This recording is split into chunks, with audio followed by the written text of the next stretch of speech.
Сайн байцгаана уу? Та бүхэнд зарлиг хүмүүнлэгийн хөтөлбөрөнд Tumblr блог хэрэглэгчид хэрхэн нэвтэх талаар зааврыг танилцуулъя.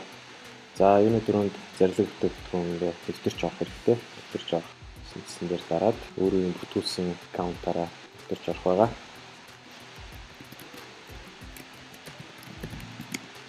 За нэвтэрч орсны дараа та New Media Marketing Agency компаниас та бүхэнд санал болгож байгаа бүтээгдэхүүнүүдийг дэлгэцэн дээр харах болно.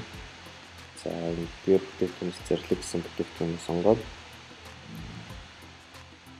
танд хянах самбар харагдаж байгаа.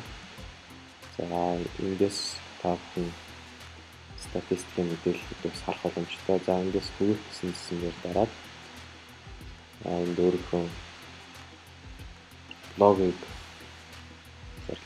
оруулах хэрэгтэй. Энд өөрийнхөө блогийг зарлиг хэрэглэсэн хэсгээр дараад энэ таны блог гэсэн чагсаалтыг оруулсны дараа дэлгэцийн баруун гарт харагдах энэ кодыг авч блог дээр оруулах хэрэгтэй байна. За ингээд өөрийнхөө блогийг оруулсны дараа энд оруулсан байж байна. Чиг дарж хадгалсны дараа бүх кодыг хуулж аваад өөрийнхөө Tumblr блог руу орё. За Tumblr блог дээр та өөрийнхөө аккаунтаараа тэрч орсны дараа Tumblr-ийн дашбордыг нэг самбарыг харж эндээс та өөрийнхөө блогийг сонгоод Customize Appearance гэсэн хэсэг дээр дарах юм байна. За энд таны блогийг чинь харагдах хэлбэрийг өөрчилдөг байгаа. За эндээс Theme гэсэн хоёр хэсгийг сонгоод эндээс Use Custom HTML гэсэн хэсгийг дарах юм. Тэсний дараа энэ таны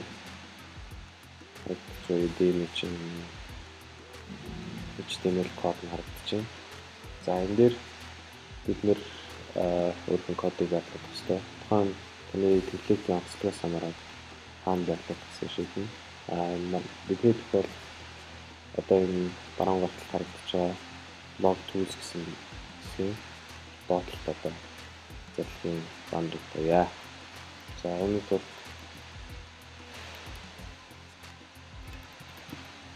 Blog Tools гэсэн хэсгийн кодн дээрээс ороод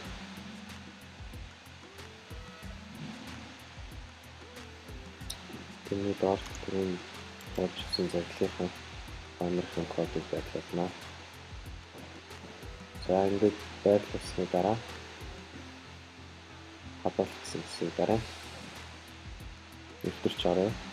Блогоо харъя.